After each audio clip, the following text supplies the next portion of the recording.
Tinha uns 15 anos quando aquilo aconteceu, lá pros lados de Quebrangulo, no sertão alagoano. Naquele tempo, a gente morava numa casinha simples, afastada da estrada principal, cercada de mato seco, mandacaru e um silêncio que só era quebrado pelo canto dos bichos à noite. Meu pai trabalhava na roça, minha mãe costurava pra fora e eu ajudava no que dava, nada demais. Vida de interior, quente, parada, previsível, até o dia em que deixou de ser. Lembro que era agosto, mês de vento doido e noite sem lua. O velho Nico, vizinho nosso, vivia falando de uma tal sombra que ronda o lajedo, mas o povo dizia que ele já estava caducando. Ele jurava que a coisa fazia barulho de rasga-mortalha passando por cima do telhado e batia na porta de quem ficava acordado demais. Eu sempre ria disso, até que as coisas começaram a dar errado lá em casa. Tudo começou com um estranhamento bobo. Passos no terreiro de madrugada. Não de cabra, não de cachorro. Passos pesados, lentos, arrastados. Na primeira noite, pensei que fosse só o vento mexendo com os galhos, mas na segunda, ouvi o estalo firme da madeira da varanda, como se alguém tivesse pisado ali. O pior foi na terceira noite. Tava tudo silencioso, tão silencioso que até meu próprio respirar parecia barulho. Eu tava acordado, meio sem sono, quando ouvi o toque, toque na porta. 3 batidas, lentas, espaçadas. Achei que fosse meu pai chegando mais tarde, mas ele já estava dormindo na rede do outro quarto. Levantei só um pouco a cabeça e fiquei ouvindo. Silêncio. Depois, mais 3 batidas, mais fortes. A madeira gemeu. Eu não tive coragem de levantar. Fiquei encolhido, tremendo. A vontade era acordar meus pais, mas parecia que a minha voz tinha sumido. Foi então que ouvi alguém chamando meu nome. Mas a voz... Meu Deus, a voz não era de gente. Era arranhada, como se viesse de dentro da terra, misturada com um sopro quente. Abre. Eu sei que parece maluquice, mas foi assim que ouvi. Clarinho. No outro dia, contei para minha mãe. Ela fez o sinal da cruz, rezou umas palavras rápidas e mandou eu não ficar acordado depois da meia-noite. Só isso. Meu pai disse que era bobagem minha e que devia ser algum animal batendo na porta. Mas nenhum bicho chama alguém pelo nome. Na noite seguinte, tentei dormir cedo, mas o corpo não ajudava. O vento batia forte no telhado de telha velha, a lamparina tremia, e lá pelas tantas, quando o silêncio ficou pesado, aquela presença voltou. Não foi batida dessa vez. Foi um arranhado. Lento, na madeira, como unha passando na porta, devagar, quase carinhoso. Depois um sussurro, bem baixinho, quase dentro do meu ouvido, mesmo eu estando sozinho. Eu vejo tu. Senti um frio tão fundo que quase pensei que meu sangue tinha parado. O som vinha de todos os lados, como se a casa inteira repetisse aquelas palavras. De repente, um estalo seco rachou o silêncio. Como quando o tronco de uma árvore quebra. A porta da frente balançou e minha mãe acordou gritando o nome de Jesus. Meu pai correu para acender a lamparina maior e abriu a porta com um machete na mão. Lá fora, nada. Nem pegada, nem galho quebrado, nem sombra passando. Só o vento quente, levantando poeira e girando folhas secas. Ele ficou uma meia hora lá fora, rodando o terreiro, resmungando que aquilo era a invenção nossa. Voltou, trancou tudo e mandou a gente dormir.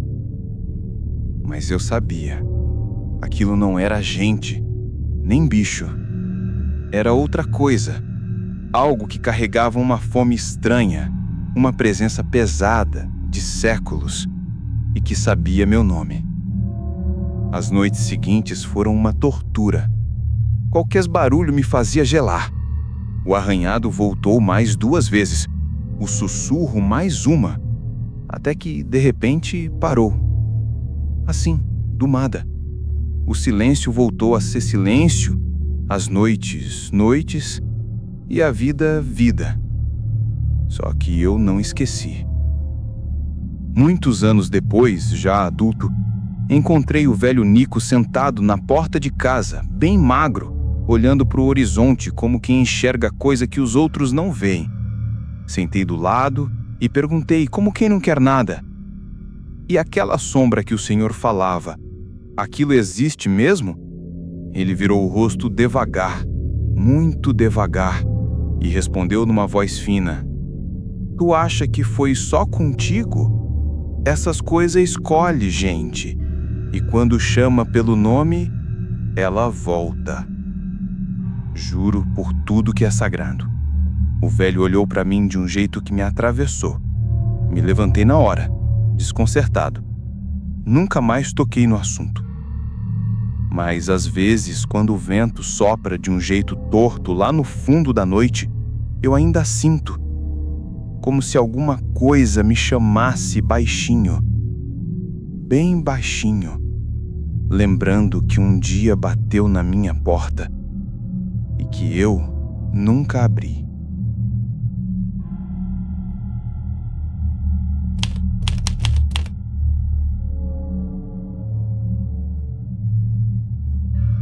Eu nunca acreditei muito nessas histórias de alma penada que o povo do interior gosta de contar. Sempre pensei que fosse coisa de gente que cresceu ouvindo mais o estalo do mato do que rádio. Mas o que aconteceu comigo naquela noite, lá pelas bandas de Exu, no pé da serra, foi real demais para eu duvidar de qualquer coisa depois. Era outubro, tempo de calor doido, quando o chão parece ferver. Eu trabalhava fazendo entrega de material e terminei tarde demais num lugar chamado Sítio Pedra Branca. Quem conhece a região sabe, é bonito de dia, mas à noite vira um breu tão fechado que parece que o escuro tem peso. A estradinha de terra era estreita, cheia de curva, e só tinha mandacaru e pedra dos 2 lados. O dono da obra me avisou antes de eu ir. Evite passar pela vereda dos Mourões depois das 7, é lugar de desvio. Eu ri, achando que ele falava de assalto. Mas ele só balançou a cabeça e disse: Não, é desvio de gente viva mesmo. A estrada alternativa era o dobro do caminho e eu já estava cansado. Pensei que não tinha nada demais e fui pela tal vereda mesmo. Foi aí que começou. A primeira coisa estranha foi o silêncio. Nem cigarra, nem grilo, nem vento. Nada. Só o barulho do motor da caminhonete. De vez em quando alguma coisa passava por entre os galhos secos, mas não era som de bicho correndo. Era como roupa arrastando, pano batendo de leve. Depois, o farol pegou uma figura parada no meio da estrada. Pensei que fosse morador, algum vaqueiro. Reduzi a velocidade, botei a cabeça para fora da janela e perguntei: Tá tudo bem aí, amigo? A figura não respondeu. Era um homem magro, alto, muito alto, parado com as costas meio curvadas. Usava algo que parecia ser um gibão antigo, todo gasto, mas cinza. Cinza demais, como se tivesse sido tirado de dentro de um buraco. Ele virou a cabeça devagar, mas devagar de um jeito que não é de gente. E eu vi o rosto. Não tinha olho, só 2 buracos fundos, escuros, que parecia que puxavam o olhar da gente para dentro, como um poço sem fundo. Meu peito gelou. Engatei a marcha para fugir, mas o motor morreu na hora. A figura começou a caminhar, arrastando os pés com um barulho seco, como se tivesse espora velha batendo na pedra. Cada passo dele fazia a caminhonete tremer. E eu nem sei explicar por quê, porque era só um homem. Ou deveria ser. Eu tentava girar a chave, tentava rezar, tentava não olhar, mas ele vinha chegando. A uma distância de uns 3 metros parou e falou: Tu passou no meu caminho.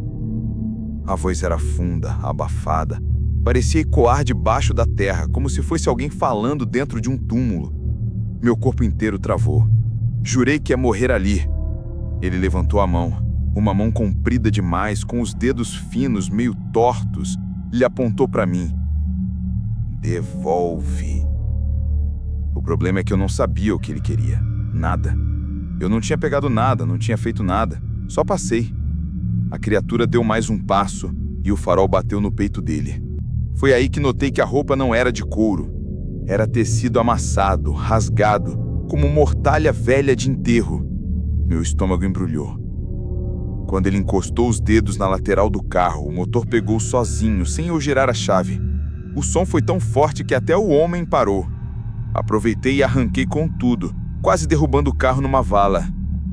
Só fui parar quando cheguei na estrada principal. Dias depois, contando a história a um morador mais velho, ele perguntou. Ele pediu para devolver, foi? Foi, mas eu não sei o quê. O velho fez um sinal de cruz. Você devolveu o que ele queria sem saber. Ele só queria que ninguém atravessasse a vereda naquele horário. É caminho dele. Quem cruza, chama. Quem chama, vê. Quem vê, ele marca. Eu senti um peso frio subir pela espinha. E agora? Perguntei. O velho respondeu com a calma de quem já viu coisa pior. Agora é esperar que ele esqueça de você.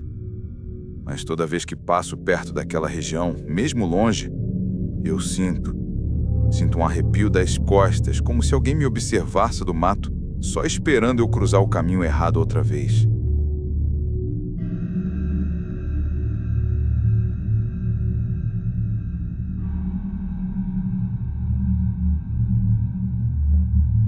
Eu devia ter uns 12 anos quando descobri que certas coisas do sertão são melhor não saber. Morava no Cariri paraibano, numa comunidade pequena chamada Serra das Almas. Tudo lá parecia velho demais, parado demais, como se o tempo tivesse medo de seguir adiante. O que vou contar aconteceu por causa de um poço. O Poço da Mãe d'Água. Todo mundo crescia ouvindo que aquele lugar era de respeito.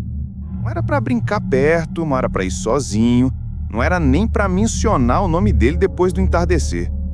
Diziam que era fundo demais, antigo demais, frio demais, mesmo em época de seca braba. Só que criança é teimosa, e eu era pior. Foi numa tarde meio nublada, quando o céu estava amarelado e pesado, feito pano sujo. Eu e meu primo Zeca resolvemos ir ver o tal poço. Ele ficava atrás de uma cerca de pedra, num baixio onde o vento nunca chegava. Quando chegamos, senti um arrepio na nuca sem saber por quê. O poço era só um buraco de boca larga, com pedra escura em volta, cheio de água parada. Tão parada que parecia vidro.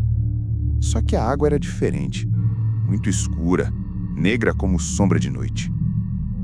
Dizem que quem olha muito tempo pro fundo vê coisa, disse Zeca. Que coisa? Coisa que não era pra ver. A gente riu, fez graça, jogou umas pedras. Elas batiam na água, mas não faziam barulho. Nenhum. A superfície engolia tudo. Sem onda, sem som. Aquilo me gelou. Zeca estranhou também. Bora embora, ele disse. Calma, deixa eu olhar direito. E eu olhei. Olhei fundo.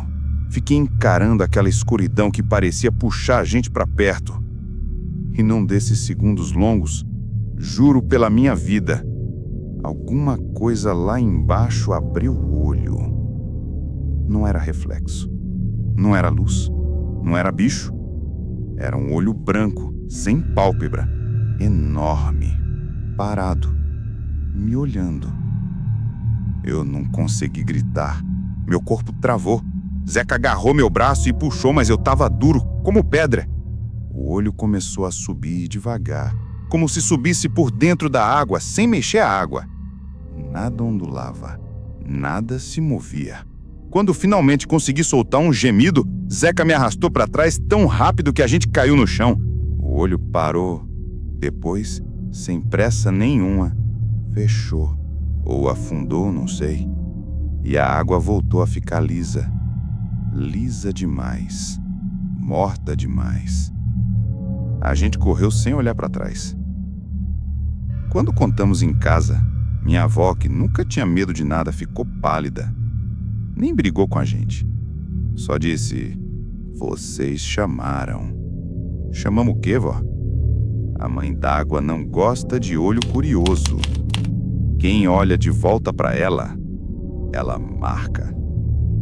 Depois disso, passei semanas tendo pesadelos.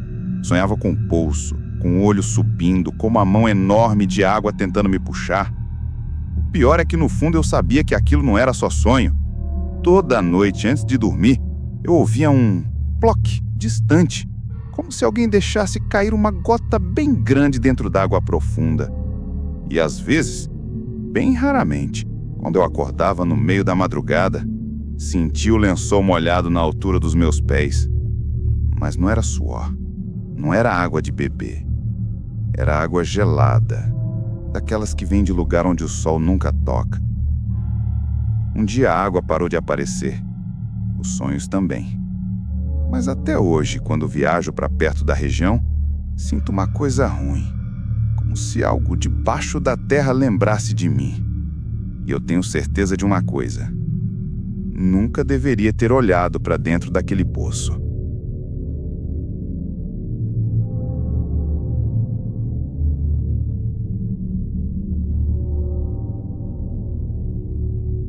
Eu tinha 21 anos quando fui trabalhar num sítio afastado em Serrita, lá no sertão pernambucano. Minha função era simples: cuidar de umas ovelhas e passar a noite tomando conta do curral, porque tinha muito ataque de bicho na região.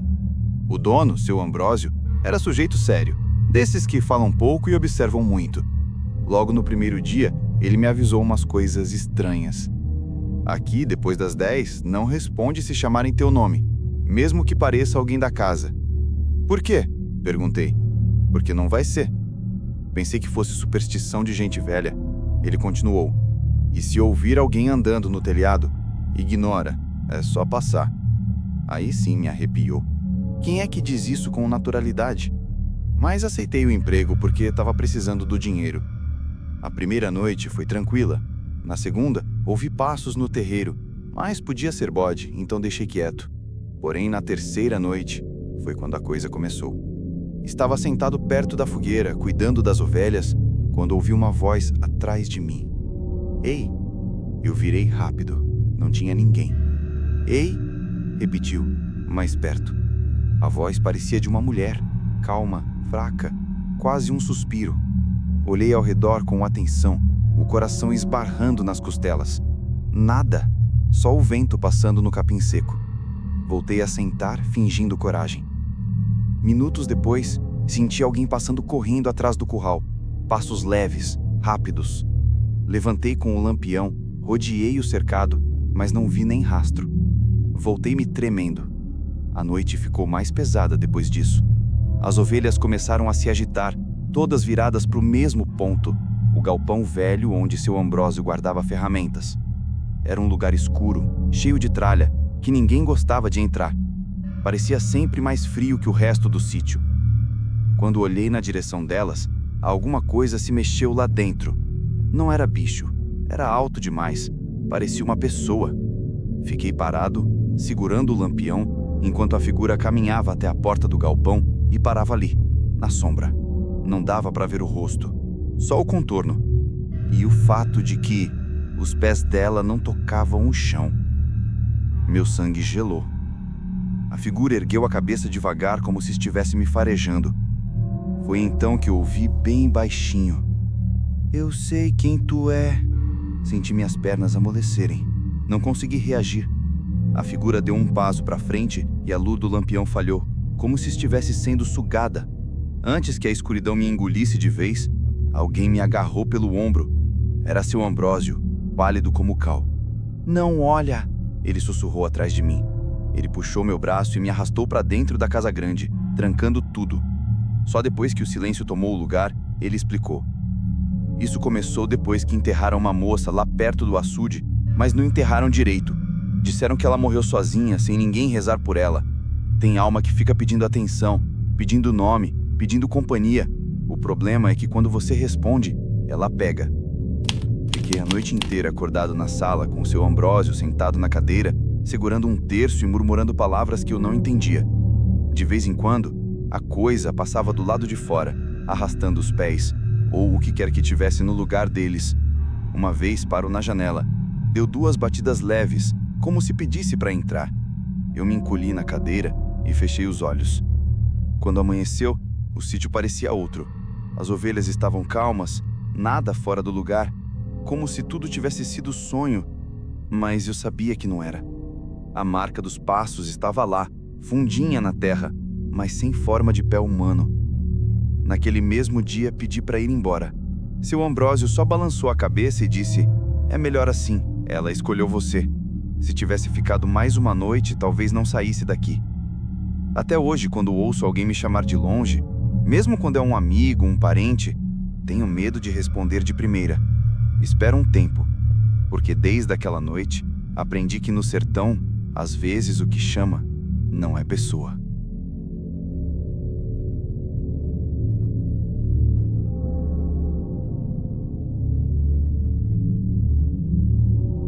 Eu tinha 30 e poucos anos quando fui contratado para fazer um levantamento topográfico numa região isolada do sertão baiano, perto de Uauá.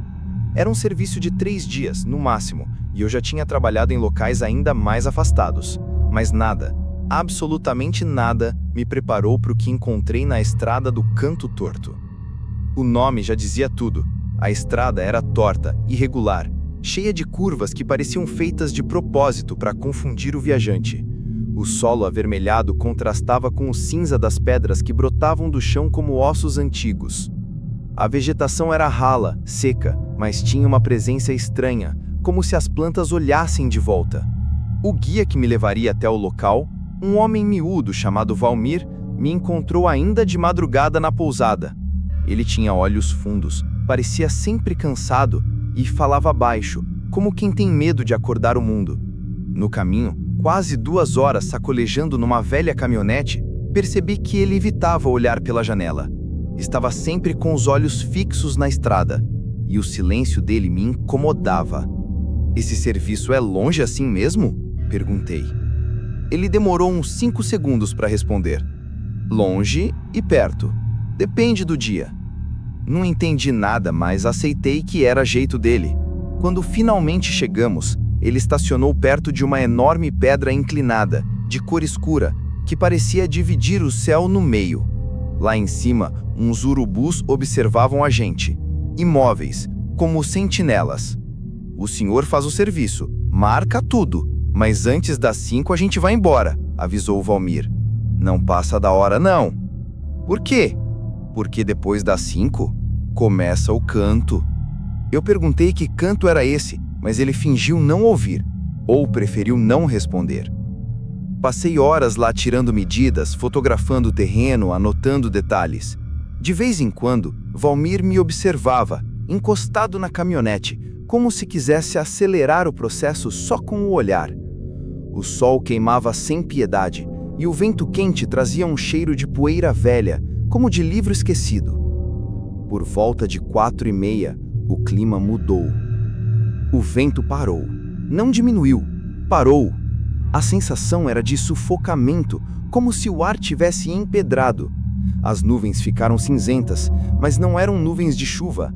Eram lisas demais, retas demais, como se tivessem sido pintadas no céu. "Junta tudo", disse Valmir, trêmulo, "agora!"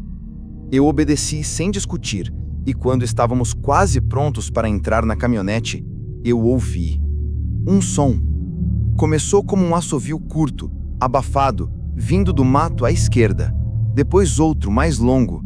Era um canto, mas não era humano.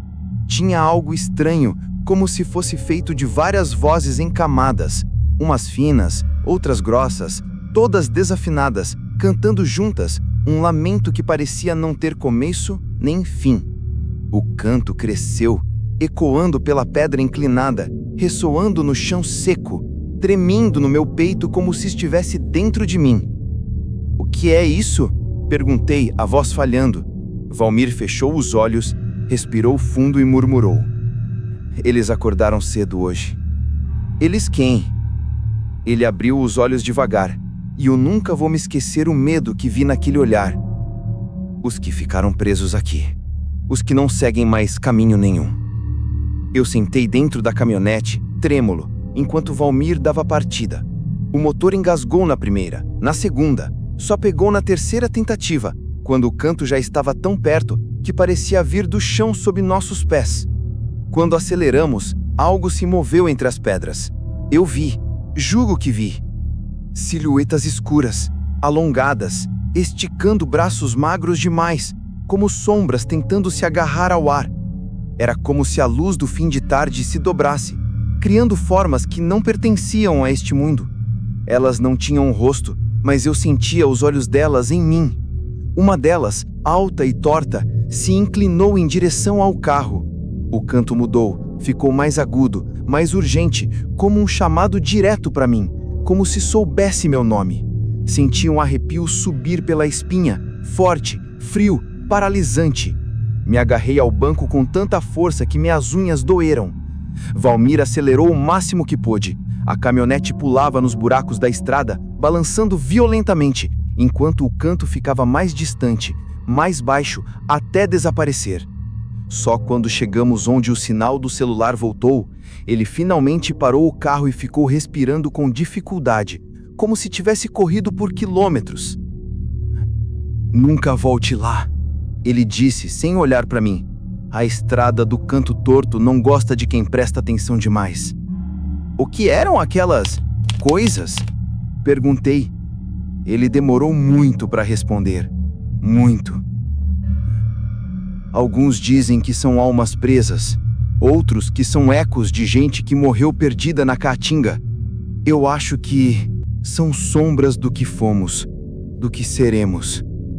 Eles cantam porque querem companhia, e quem escuta, escuta para sempre." Eu ri nervoso. "É só superstição, né?" Mas Valmir não riu.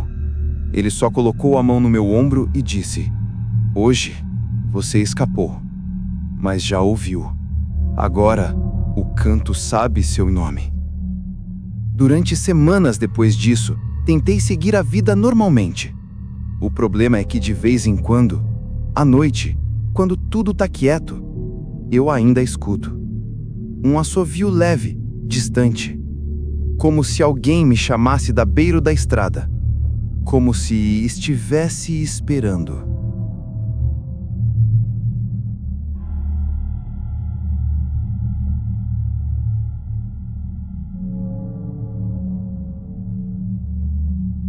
Eu não costumo contar essa história porque até hoje não sei explicar direito o que aconteceu naquela noite. Mas, às vezes, quando a memória volta sem pedir licença, eu me pego revivendo cada detalhe, como se ainda estivesse lá, preso naquele silêncio torto do interior. Tudo começou quando fui contratado para tomar conta de um pequeno sítio abandonado perto de Parelhas, no Rio Grande do Norte. O dono tinha se mudado para Natal e queria alguém para vigiar o terreno enquanto decidia se vendia ou não. Parecia serviço simples: passar uns dias lá, olhar se ninguém invadia, conferir o gado e ir embora.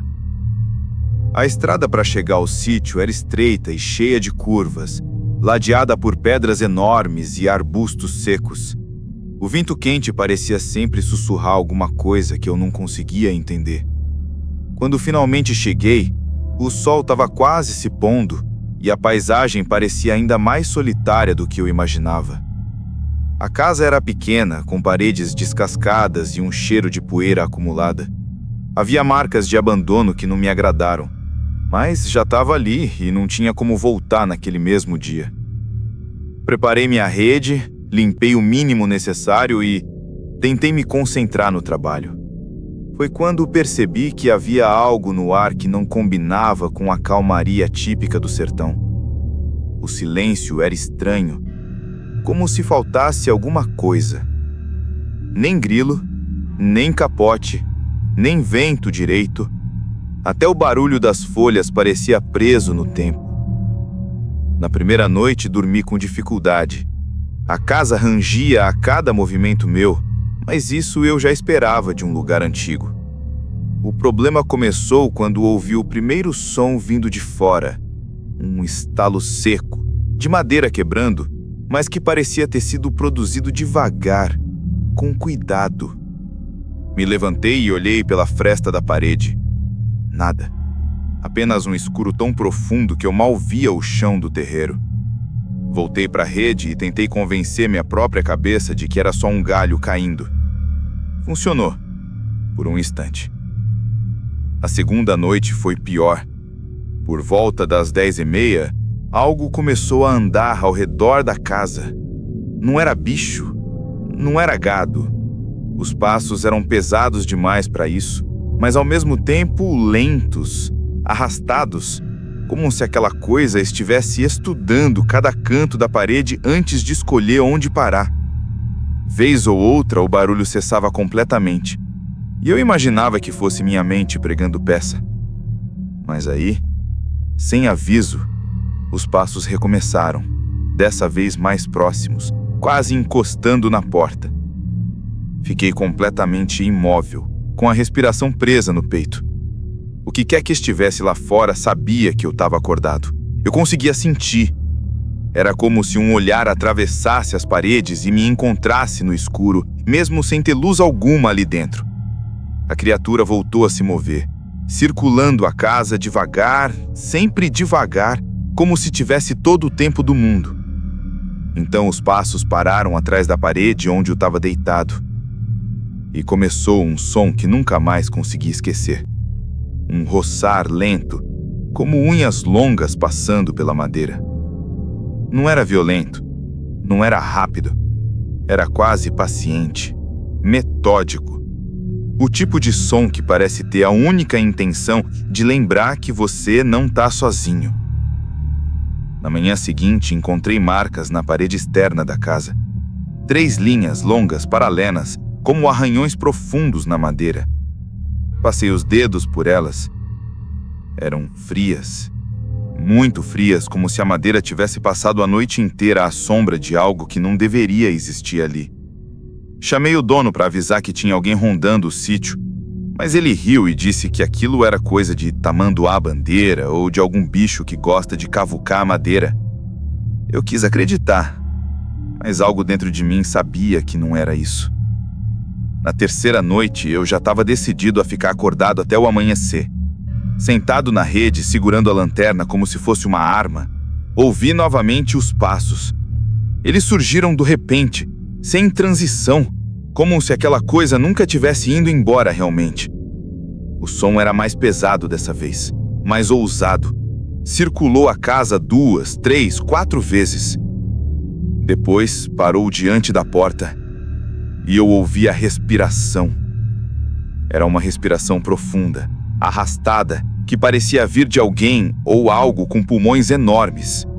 Cada inspiração soava como se estivesse puxando o próprio ar de dentro da terra. Eu permaneci imóvel, olhando para a porta como se ela fosse desaparecer a qualquer instante. Por fim, algo empurrou a madeira, de leve, como quem testa a resistência. A porta estalou, mas resistiu. A criatura empurrou mais uma vez, agora com mais força, e eu senti minha garganta se fechar. O ar ficou pesado, quase sólido. De repente, tudo parou. Os passos desapareceram.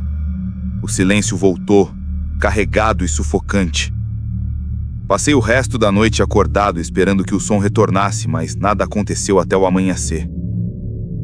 Quando o dia clareou, fiz as malas. Eu ia embora, mesmo que perdesse o pagamento. Ao abrir a porta, notei uma marca no chão de terra.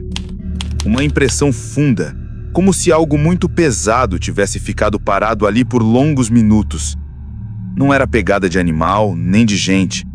Era mais longa, mais estreita, irregular demais para pertencer a qualquer criatura que eu conheço. Parti sem olhar para trás. A cada quilômetro que a caminhonete avançava, eu sentia o peso daquela presença diminuindo, como se tivesse sendo deixada para trás contra a própria vontade.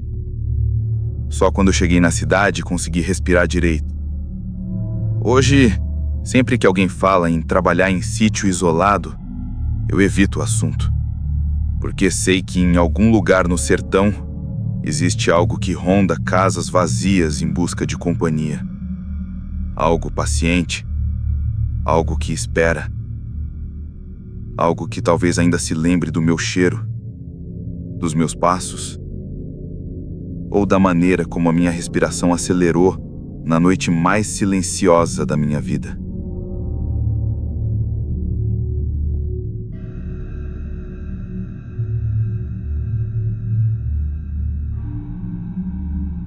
Quando eu era menino, morei por alguns anos numa comunidade chamada Riacho do Cipó, no sertão pernambucano. Era um lugar parado no mapa, desses que quase não aparecem em estrada nenhuma. Minha família trabalhava na terra de uns parentes distantes e a gente vivia numa casa simples, com um quintal grande e um pé de umbu que parecia mais velho que o próprio sertão. Naquele tempo, eu não entendia muito bem as conversas dos adultos, mas me lembro de ouvir sempre a mesma recomendação: não vá para o lado do açude depois do fim da tarde. Todo mundo repetia isso como se fosse regra de sobrevivência, mas ninguém explicava direito o motivo. Meu pai dizia que era perigoso porque a água era funda, mas ele mesmo não acreditava muito nessa desculpa. Minha mãe, por outro lado, evitava até olhar naquela direção, como se tivesse medo de alguma coisa que morava ali. Com o tempo, descobri que o lugar tinha fama. Diziam que o açude era estranho, silencioso demais, em que a água refletia a lua sempre torta, mesmo em noites claras. Algumas pessoas afirmavam que ouviam vozes vindas de dentro do mato que cercava o espelho d'água. Outras juravam que tinham visto alguém parado na beira, olhando fixamente para quem passava.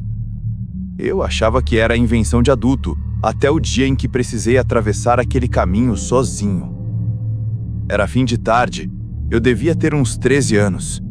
Minha mãe tinha pedido para eu levar uma sacola de verduras à casa de uma vizinha que morava do outro lado do açude. Eu não queria ir, mas não podia reclamar. O sol estava se escondendo e o céu tinha aquela cor de barro queimado, com nuvens baixas que pareciam arrastadas por alguma coisa invisível. O ar estava quente, mas esquisito, como se tivesse parado no meio do suspiro. Comecei a andar pelo caminho de terra e quanto mais eu avançava, mais o silêncio crescia. Um silêncio pesado que grudava na pele. Quando cheguei à parte que margeava o açude, o vento sumiu completamente e a água ficou lisa, lisa demais, sem uma onda sequer. Parecia uma superfície de vidro suja refletindo a luz fraca do céu. Continuei andando, tentando não olhar. Mas às vezes a gente olha sem querer. E quando olhei, percebi algo errado. Havia alguém parado na borda da água. Era uma figura esguia, com roupas escuras, o rosto virado para mim, mas sem expressão visível. Não consegui ver se era homem, mulher, jovem ou velho. Só vi que era alto. Muito alto. Alto demais para ser alguém da comunidade. Meu coração disparou de um jeito que quase senti doer. A figura não se mexia, apenas me observava, imóvel, como se estivesse esperando alguma reação minha. Engoli seco, virei o rosto e acelerei o passo. Mas quanto mais eu caminhava, mais a impressão de ser observado aumentava, apertando a nuca como uma mão gelada. Quando arrisquei olhar de novo, a figura tinha desaparecido. Não havia nada na beira da água, nem sombra, nem rastro. Somente o reflexo torto da lua que começava a surgir no céu. Tentei me convencer que era imaginação, entreguei as verduras, conversei rapidamente com a vizinha e logo comecei a volta. A noite já estava quase fechada quando passei novamente perto do açude e foi aí que eu vi. Uma voz baixa, abafada, vinda das margens, chamando meu nome. Não era a voz de alguém conhecido, era uma voz arrastada, meio molhada, como se a pessoa falasse debaixo d'água. Arrepiei na hora, mas continuei andando como se não tivesse ouvido. A voz chamou de novo, mais insistente. Quando virei o rosto, vi a figura novamente. Estava no mesmo lugar de antes, na beira da água, mas agora mais próxima da estrada. Como se tivesse avançado alguns passos enquanto eu não olhava. Só que o mais estranho é que não havia marcas no chão, nem ondulação na água. Ela estava simplesmente ali, parada, esperando.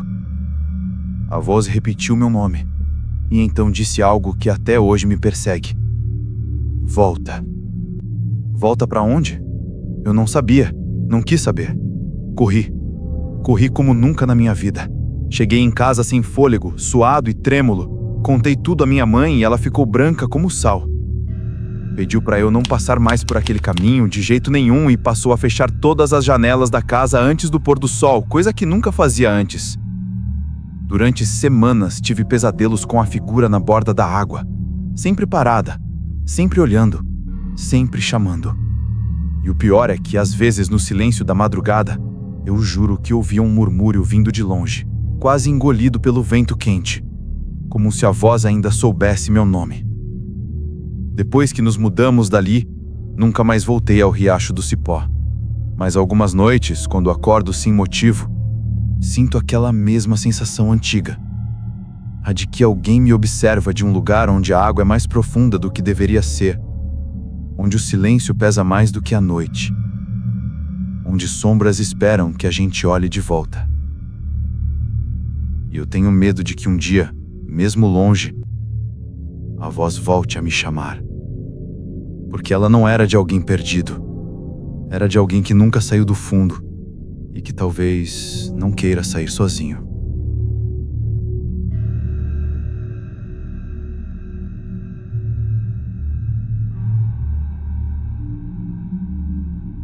Eu já era homem feito quando vivi a coisa mais estranha que já me aconteceu. Tinha ido trabalhar numa pequena fazenda perto de Pedra Lavrada, no interior da Paraíba. O proprietário me contratou para ajudar na reforma de um galpão antigo, construído num pedaço de terra afastado da sede, cercado por lajedos enormes e árvores retorcidas pelo vento. Logo na primeira visita, percebi que o lugar tinha um silêncio que incomodava. Não era o silêncio normal do sertão. Era pesado, parado, sem som de bicho algum, nem pássaro, nem inseto, nada. O galpão era uma estrutura velha, de madeira escurecida e telhas quebradas. Tinha cheiro de umidade, mesmo num lugar onde quase nunca chovia. O fazendeiro, seu Augusto, me entregou as chaves e avisou que eu poderia trabalhar durante o dia à vontade, mas que jamais ficasse lá depois do anoitecer. Perguntei por quê. Ele só respondeu que aquele canto ali não era de ficar de noite. Não explicou mais nada. Eu ri, achando ser superstição de gente antida, mas senti um frio leve na espinha, uma sensação de que ele não estava brincando. Comecei o serviço numa segunda-feira. Passava a manhã inteira tirando tábuas podres, reforçando vigas e limpando entulho. Trabalhava sozinho, porque os outros empregados se recusavam a chegar perto do galpão. Eles evitavam até olhar na direção dele. Quando perguntei o motivo, um deles murmurou algo como: "Quem olha demais, vê." Eu ri, mas ninguém riu comigo. Os primeiros dias foram normais, tirando a inquietação que vinha sempre que eu entrava no galpão. Às vezes, enquanto martelava ou serrava madeira, tinha a impressão de estar sendo observado.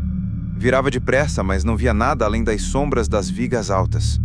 Outras vezes, o vento passava por entre as frestas e eu escutava um som parecido com voz, muito distante, como se alguém estivesse murmurando dentro das paredes. Eu tentava ignorar, fingindo que era só minha imaginação trabalhando demais.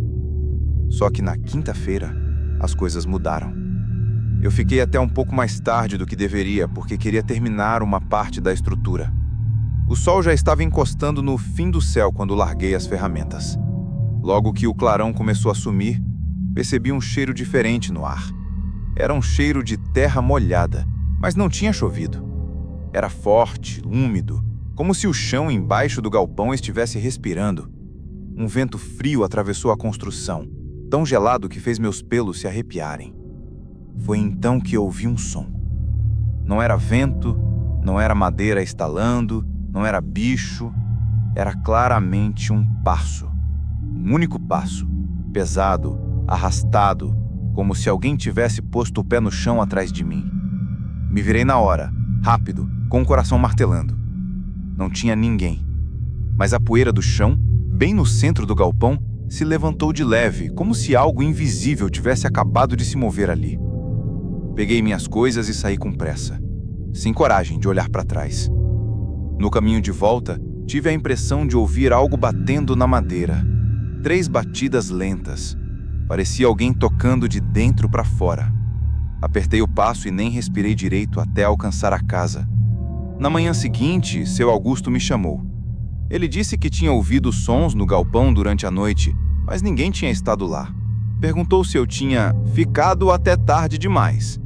Não respondi de verdade. Só disse que já estava indo para o trabalho. Ele colocou a mão no meu ombro e falou baixinho: "Se eu vi chamarem seu nome lá, não vira, não responde, nem que seja a voz mais familiar do mundo." Aquilo me deixou gelado, mas eu ainda tentava tratar tudo como superstição. Voltei ao galpão, mas dessa vez entrei desconfiado. O cheiro de umidade estava mais forte. Algumas ferramentas tinham mudado de lugar como se alguém as tivesse movido durante a noite. Tentei ignorar. No fim da tarde, enquanto arrumava a escada, ouvi um sussurro muito baixo. Tão baixo que parecia só o vento. Mas não era vento. Era meu nome. Lentamente, quase com carinho, alguém chamou meu nome de dentro do galpão. O som veio das vigas altas, das sombras onde a luz nunca alcançava. Senti minhas mãos tremerem. Virei na direção do som, mas no mesmo instante lembrei do aviso de seu Augusto. Forcei meus olhos para ficarem no chão, mesmo que o instinto implorasse para olhar. A voz chamou de novo, dessa vez mais perto. Meu nome saiu arrastado, como se alguém estivesse aprendendo a falar. E de então veio outra frase, fraca, molhada, como se a garganta de quem falasse estivesse cheia de terra. Me ajuda. Quase deixei cair o martelo. As pernas ficaram moles. Eu não via ninguém, mas sentia a presença ali, muito perto. Parecia que havia algo grande parado no canto escuro, respirando devagar, esperando que eu olhasse para confirmar que ela estava ali. Não aguentei. Corri. Saí do galpão tropeçando, sem pegar nada do que era meu. Quando cheguei na sede, estava pálido, suado, sem voz. Seu Augusto me viu e não fez perguntas. Só disse: "Eu avisei." Passei a noite na casa principal, deitado numa cama dura, mas com a porta trancada e uma lamparina acesa. Por volta das 2 da manhã, acordei com um som. Um arranhar lento, vindo da janela. Depois, 3 batidas leves no vidro. E daí, minha voz.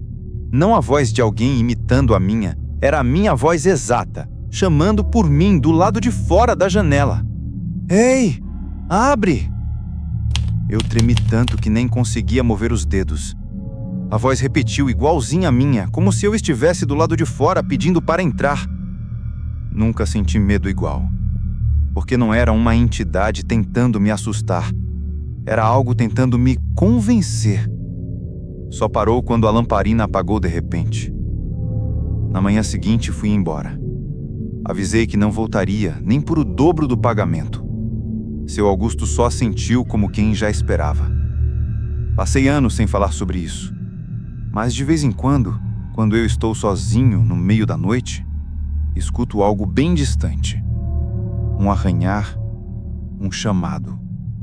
Às vezes, juro que escuto a minha própria voz me chamando de algum canto da casa. E sempre que isso acontece, eu fecho os olhos e lembro da voz dentro do galpão dizendo: "Me ajuda."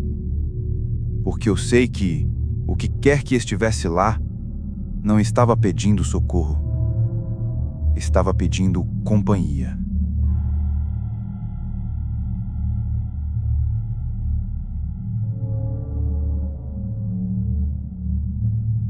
Eu nasci e cresci no povoado de Capim das Pedras, no interior de Sergipe. Um lugar pequeno, de casas afastadas e noites tão escuras que pareciam sem fundo. Lá, todo mundo conhecia a história de cada família, até a 3ª geração. Mas ninguém falava muito sobre a casa velha que ficava no fim da vereda, perto do Lajedo Grande. Era como se o povoado inteiro respirasse diferente quando o assunto chegava perto daquele lugar. A casa era chamada de a Casa da Sombra Alta. Diziam que de madrugada alguém caminhava pelo telhado, mas não fazia som de passo de gente, não. Fazia som de coisa grande, pesada, arrastando algo. Eu escutava essas histórias desde pequeno, mas nunca tinha visto nada, até o ano em que meu avô adoeceu e nós tivemos que nos mudar temporariamente para a casa de uma prima distante que morava justamente ao lado daquela casa abandonada. A primeira noite já foi difícil. O vento parecia passar direto pelas paredes, mesmo quando não tinha vento nenhum no povoado. A casa da prima era simples, com o chão de barro batido e um telhado que gemia quando a fumaça da cozinha se agarrava nas telhas. Eu dormia num quarto pequeno, cujo único buraco de janela dava exatamente para o muro do terreno da casa abandonada. E aquilo me incomodava, eu evitava olhar. Mas na segunda noite, quando fui deitar, notei que o ar no quarto parecia mais frio. Não frio de temperatura, frio de presença. Aquele frio que chega antes de alguém entrar num ambiente. Deitei fingindo que estava tudo bem, fechei os olhos e tentei dormir. Mas depois de um tempo, ouvi o telhado ranger. Não era som de madeira velha. Era o mesmo som que os antigos descreviam. Algo pesando, algo andando devagar, como se estivesse medindo o telhado passo por passo. Eu me encolhi na rede, segurando a respiração. O barulho continuou por alguns minutos e parou de repente, como se a coisa tivesse percebido que eu estava acordado. No dia seguinte, comentei discretamente com um vizinho. Ele ficou sério na hora. Não olha para a janela de noite, nem por curiosidade. Se ela perceber que você viu, ela não vai mais embora. Perguntei quem ela era, mas ele simplesmente virou o rosto e fingiu que tinha outra coisa para fazer. Na noite seguinte, o vento voltou a soprar daquele jeito estranho, passando por dentro da casa como se estivesse procurando algo. Quando deitei, ouvi uma coisa nova. Um arranhar lento na parede externa, do lado da janela, como se unhas longas estivessem riscando o barro de fora para dentro. O som subia, descia, parava no meio e depois recomeçava. Tentei ignorar, mas então ouvi meu nome.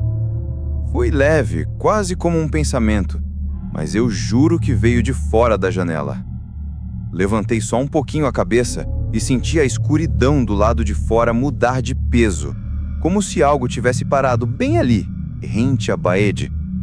Eu não tive coragem de abrir os olhos completamente. O arranhar parou por uns segundos, e então veio o que me fez gelar inteiro. 3 batidas leves na madeira da janela. Não fortes, leves, como quem chama com a ponta dos dedos. Eu me joguei contra a parede oposta e puxei o lençol por cima da cabeça, tremendo. O silêncio voltou. Um silêncio tão profundo que parecia que o mundo tinha segurado o ar. Quando amanheceu, vi as marcas. 3 riscos fundos, paralelos, passando por cima do barro, descendo até o batente da janela. Marcas secas, fundas, que não teriam sido feitas por mão de pessoa alguma.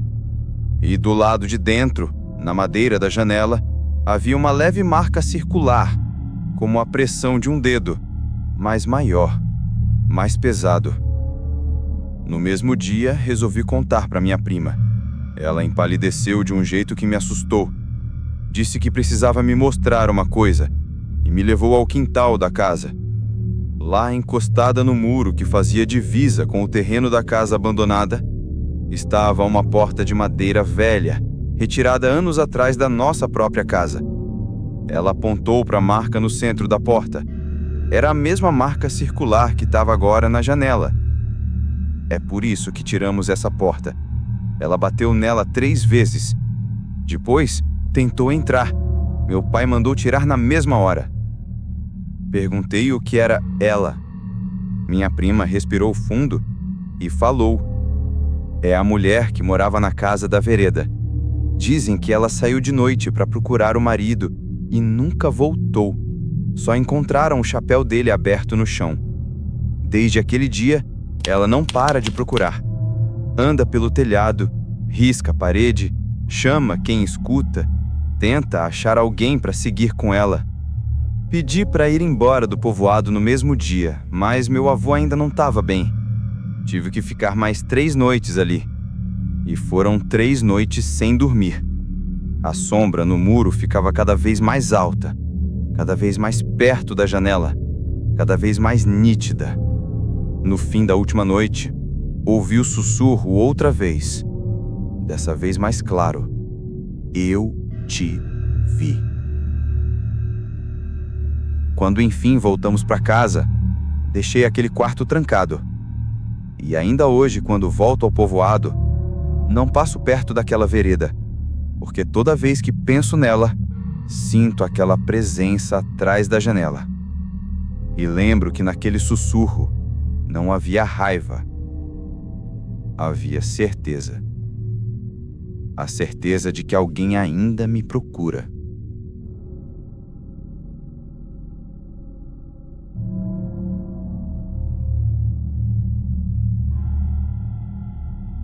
A história que vou contar aconteceu num povoado chamado Lagoa Seca do Meio, escondido entre mato fechado e pedras antigas, onde até o vento parece andar devagar. Eu tinha ido ajudar meu tio Vicente na colheita do feijão, e como era época de muito trabalho, acabei ficando hospedado na casa dele por quase um mês. A casa ficava afastada das outras, cercada de mandacaru e umas árvores tortas que faziam sombra comprida ao entardecer. Mas o que mais chamava a atenção ali era um pequeno galpão no fundo do terreno, uma construção velha de porta estreita e telhado baixo. Meu tio nunca chegava perto dele depois do pôr do sol, e, se alguém perguntava o motivo, ele mudava de assunto. Na primeira semana, não notei nada. A vida era simples. Acordar cedo, ir para a roça, voltar cansado, comer um cuscuz quente e dormir. Só que a tranquilidade começou a desandar numa noite em que acordei com a sensação de que alguém estava andando no terreiro. Não era barulho de casco de bode nem passo de gente. Era diferente, como se um peso enorme se arrastasse devagar pela terra. Levantei da cama, caminhei até a porta e espiei pelo vão. A lua estava fraca, mas iluminava o suficiente para eu ver a poeira levantada no caminho, como se alguém tivesse acabado de passar por ali, só que não havia ninguém. No outro dia falei com meu tio. Ele parou o que estava fazendo e soltou um suspiro pesado, como quem não queria tocar no assunto. "Pode ser ela", ele disse. "Ela quem?" "A que mora no galpão."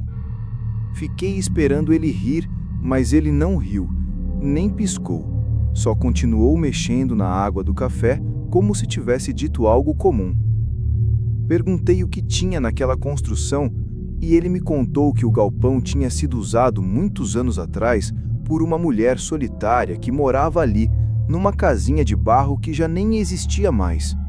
Diziam que ela conversava sozinha o tempo inteiro e que à noite alguém respondia de dentro do galpão, mas ninguém nunca soube quem. Um dia ela sumiu. Só encontraram umas marcas estranhas no chão e uns panos rasgados pendurados no telhado. Desde então, o povoado dizia que a presença dela nunca saiu completamente dali. Eu ri da história, mas a risada ficou presa pela metade quando meu tio completou: "Ela não gosta quando tem gente nova dormindo aqui." Depois disso, passei a reparar melhor nas coisas. O galpão parecia sempre mais escuro por dentro do que deveria, mesmo ao meio-dia, mesmo quando o sol batia direto na porta.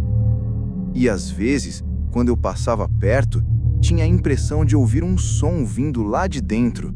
Não era voz, não era animal, era algo como alguém respirando fundo. A coisa piorou na terceira semana.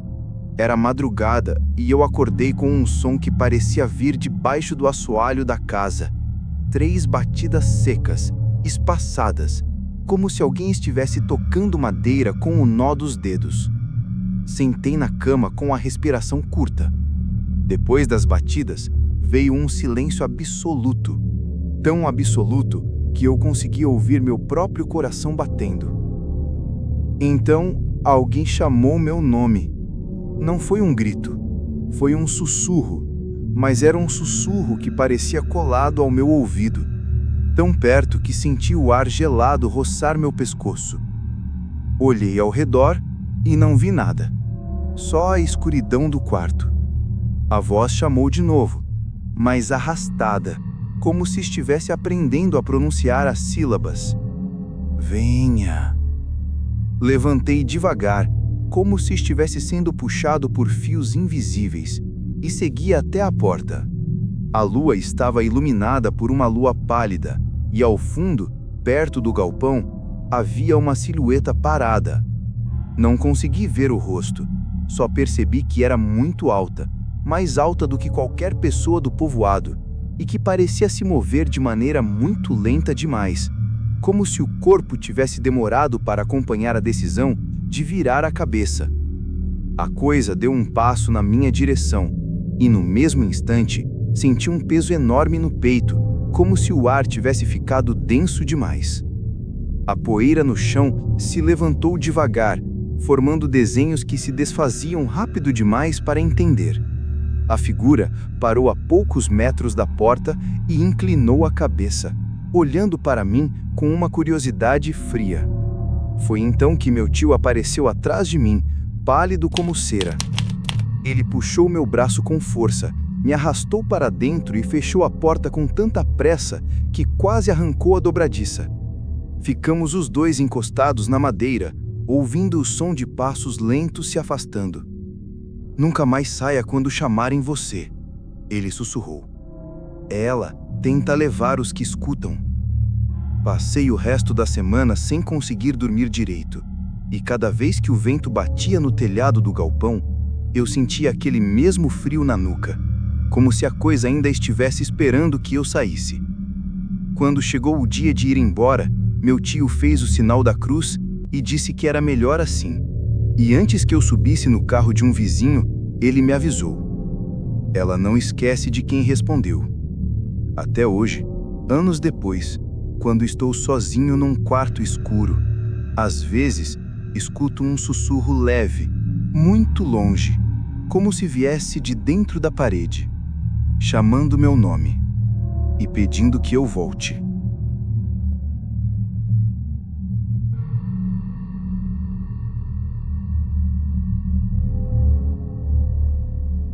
Passei quase toda a juventude morando no sítio Várzea Escura, um lugar tão isolado que a gente conhecia o passo de cada galinha pelo som. Era uma área de mato fechado, com pedras enormes que pareciam ter sido colocadas ali de propósito, formando sombras que mudavam de forma conforme a tarde ia morrendo. Minha família vivia num cercado de 2 casas, a nossa e a da tia Joaninha, uma mulher bruta, mas de coração bom, que cuidava de mim e dos meus irmãos quando meus pais estavam na roça. Ela tinha uma mania estranha. Todos os dias, antes do sol se pôr, acendia uma vela na porta de casa e deixava queimar até o fim. Nunca explicava por quê. Eu sempre achei aquilo bobagem, até o ano em que tudo aconteceu. Foi numa época de seca feia. O açude estava tão baixo que parecia um chão rachado, e a mata tinha ficado mais silenciosa do que o normal. As noites também mudaram. Perderam aquele cheiro de poeira quente e ganharam algo diferente. Um cheiro de água parada, como se tivesse um pântano escondido perto da gente, mas não tinha nada ali. A primeira coisa estranha aconteceu numa noite em que eu estava indo buscar lenha. Já era quase escuro, e o céu estava daquele jeito meio roxo, com estrelas começando a furar a penumbra. Quando cheguei perto do umbuzeiro grande, ouvi alguém chorando. Era um choro baixo, contido, de mulher.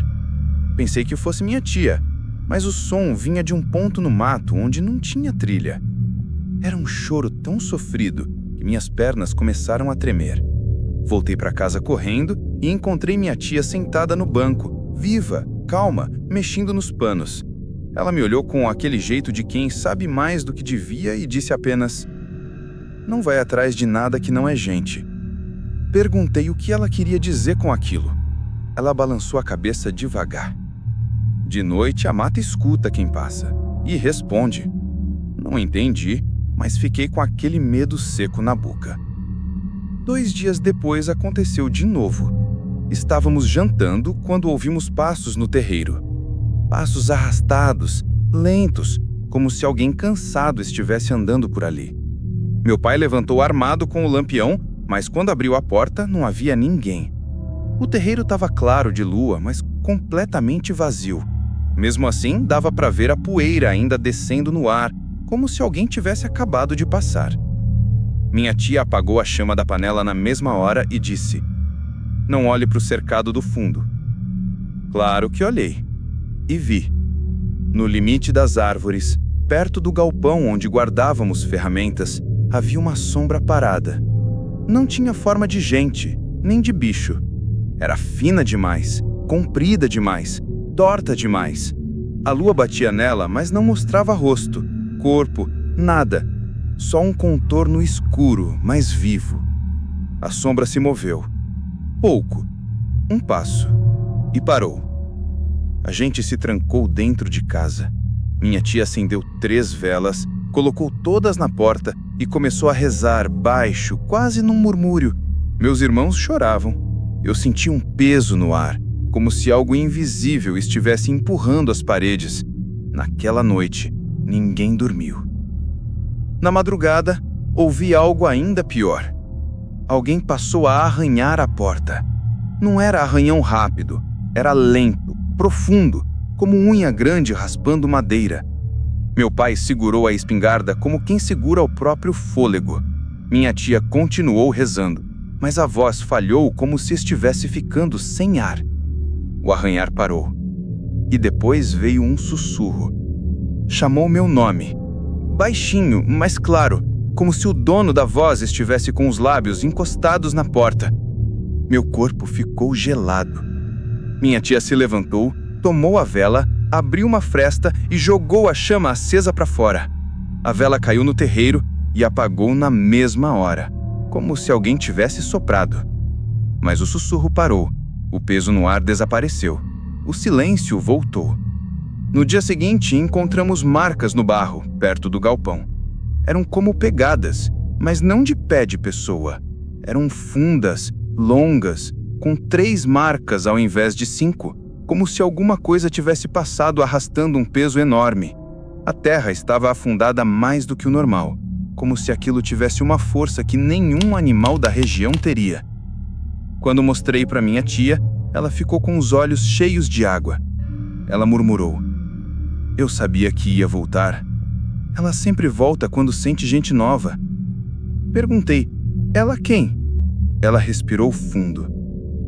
"A mulher da mata, a que se perdeu procurando o filho. Dizem que chorou tanto no meio do escuro que secou por dentro. Ela chama pelo nome dos vivos para não andar sozinha." Depois daquele dia, eu quase não dormi mais no sítio. E quando finalmente fomos embora dali, anos depois, senti um peso sair do meu peito.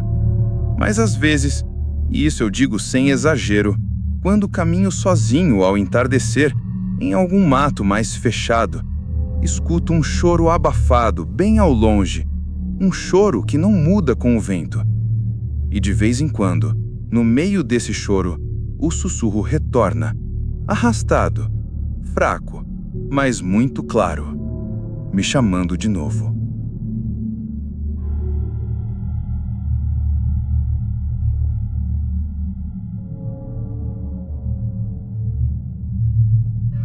Nasci e me criei no povoado de Cacimba das Lajes. Um daqueles lugares onde o mundo parece caber dentro de um círculo de pedras, casas e poeira. Era um lugar parado no tempo, seco, quente, mas cheio de histórias que o povo contava baixinho, como se a própria caatinga pudesse ouvir. Cresci sabendo que existiam certos cantos onde era melhor não ir, certas árvores onde ninguém se sentava, e certas horas da noite em que o silêncio ficava mais vivo do que gente. A casa onde eu morava com minha família ficava perto de uma baixada funda, um buraco entre 2 pedras grandes que o povo chamava de o Oco do Mato. Minha avó vivia dizendo pra gente não brincar ali, porque naquele oco não entra só vento. Eu achava graça, mas ela falava sério demais para ignorar. As coisas começaram a mudar num agosto de calor doido, quando até a poeira parecia arder no ar.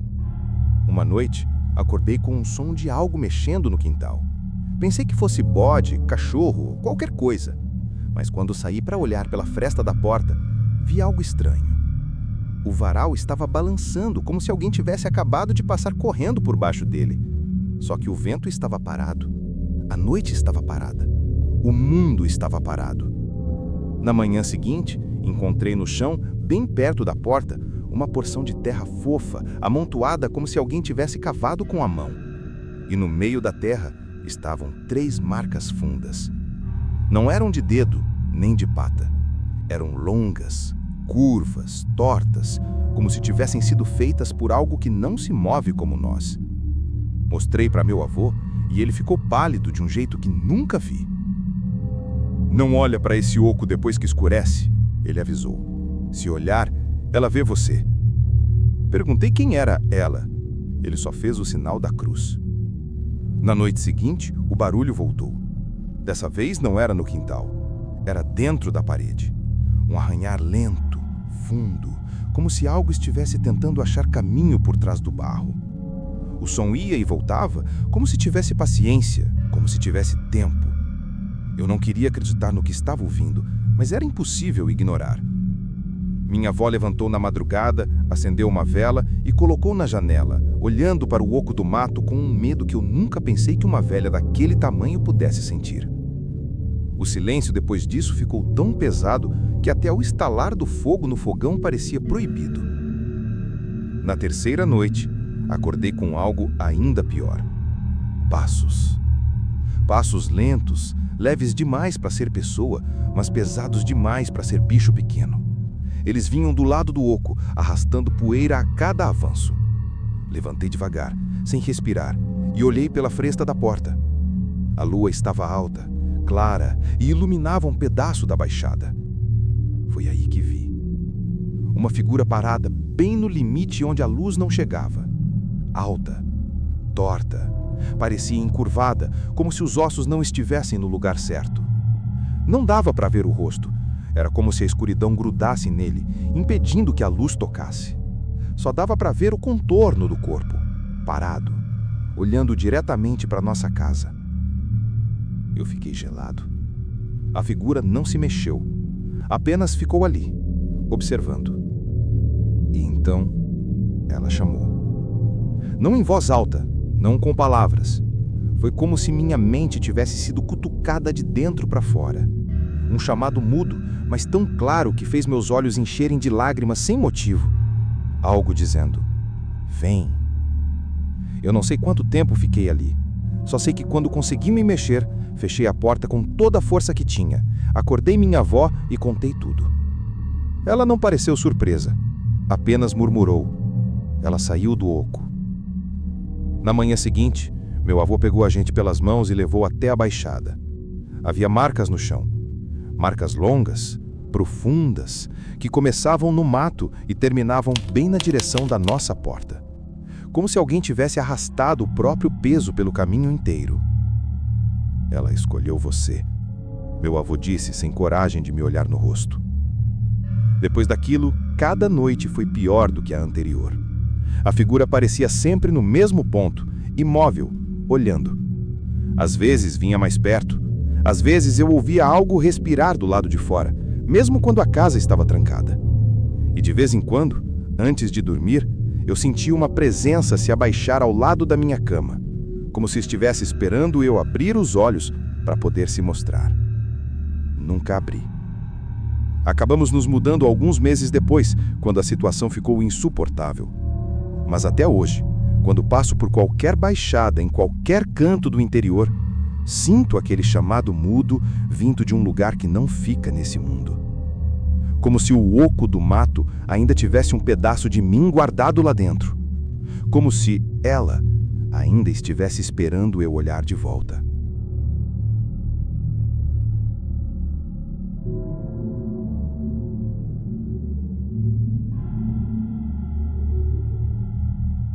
Meu pai sempre dizia que certas coisas do sertão não são para serem entendidas, só respeitadas.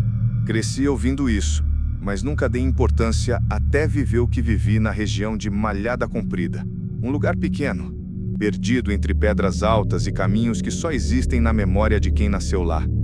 As casas eram poucas, espalhadas pelo mato, e a noite chegava cedo demais, como se tivesse pressa em apagar o dia. Fui para lá ajudar meu tio Zé Raimundo na lida com os animais, coisa de uma semana só. Ele morava sozinho num terreno grande, com um curral velho e um casarão de taipa que ele mesmo tinha ampliado com o passar dos anos. Mas o que mais chamava a atenção não era a casa dele.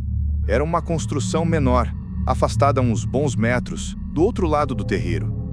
Uma casinha comprida, de porta estreita e sem janela. No povoado chamavam aquilo de a casa fechada. Meu tio nunca chegava perto dela depois do entardecer. Nem de dia ele falava muito. Na primeira tarde, enquanto carregávamos água do poço, perguntei por que aquela casinha ficava sempre trancada. "É melhor assim", ele respondeu sem olhar para mim. "Ali não é lugar de gente." Pensei que fosse algum depósito antigo, mas a resposta do meu tio veio carregada de um medo que ele tentou esconder.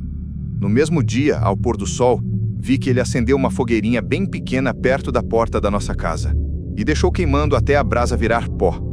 Não disse nada, mas fazia isso todas as noites. A primeira estranheza veio na madrugada. Acordei sem saber por quê. O vento soprava fraco, mas havia um som diferente misturado a ele. Algo parecido com alguém tentando falar, mas a voz não saía direito. Um murmúrio baixo, arrastado, que parecia vir do quintal. Levantei devagar, caminhei até a porta e olhei pelo vão. O terreiro estava iluminado pela lua e a casa fechada estava lá, imóvel. Mas havia alguma coisa diferente naquela noite. A porta dela estava entreaberta. Bem pouco, mas aberta. Aquilo me deu um arrepio quente no estômago. No dia seguinte, contei para o tio Zé Raimundo. Ele largou a enxada no chão e ficou quieto um bom tempo antes de responder. "A porta dessa casa ninguém abre, nem eu. Se ela abriu, não foi por mão viva." Depois disso, ele trancou a casa onde a gente dormia antes do sol cair e mandou eu não sair por nada nesse mundo, nem para pegar água, nem para mijar. Se precisasse, fazia dentro de uma cuia. Eu ri, achando exagero demais, mas ele não riu. E quando vi o tremor no braço dele enquanto trancava a porta, entendi que não era brincadeira.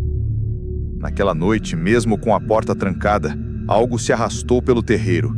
O som vinha de longe e vinha chegando, chegando, chegando, como se alguma coisa estivesse tateando o chão, procurando um caminho. Meu tio apertou meu ombro e fez sinal de silêncio, com os olhos arregalados como se estivesse vendo a própria morte. O som passou perto da nossa janela e parou. Ficou ali, do lado de fora. E então uma voz, se é que dava para chamar aquilo de voz, chamou. Baixa, presa, como se tivesse aprendido palavras há pouco tempo. Ou como se a garganta estivesse cheia de terra. Chamou o nome do meu tio primeiro. Um chamado longo, úmido, como se estivesse vindo de dentro de um buraco fundo. Depois chamou o meu. Eu senti meus ossos gelarem por dentro. A voz parecia saber exatamente onde eu estava, como se tivesse me visto antes de eu nascer. Meu tio encostou a mão na minha boca e sussurrou: "Não responde, não pensa, não deseja nada, fica quieto." Ficamos assim por longos minutos, o ar apertado dentro da casa, até o som começar a se afastar, arrastando-se devagar pelo terreiro, indo em direção à casa fechada. Quando amanheceu, no chão em frente à porta da casinha, havia marcas frescas no barro batido, marcas como dedos longos arrastados, entrando e saindo de dentro da casa. E a porta, que na madrugada tinha se fechado sozinha, agora estava apenas encostada. O tio Zé decidiu naquele mesmo dia que eu iria embora antes da próxima noite. Disse que aos poucos ela escolhia uma voz nova para seguir. As palavras dele ficaram martelando na minha cabeça. Fui embora antes do sol baixar, mas quando o jumento puxava a carroça por aquele caminho estreito de pedras, ouvi atrás de mim, muito distante, vindo da direção da casa, um sussurro. O meu nome. Arrastado. Fino. Como se estivesse me acompanhando pelo vento quente do sertão. Desde então, evito qualquer casa fechada demais, qualquer porta estreita, qualquer silêncio que pareça mais fundo do que deveria. Porque mesmo longe de malhada comprida, às vezes sinto aquela presença atrás de mim, como se ainda estivesse tentando abrir a boca para chamar meu nome de novo. E sei que se eu responder, ela acha o caminho.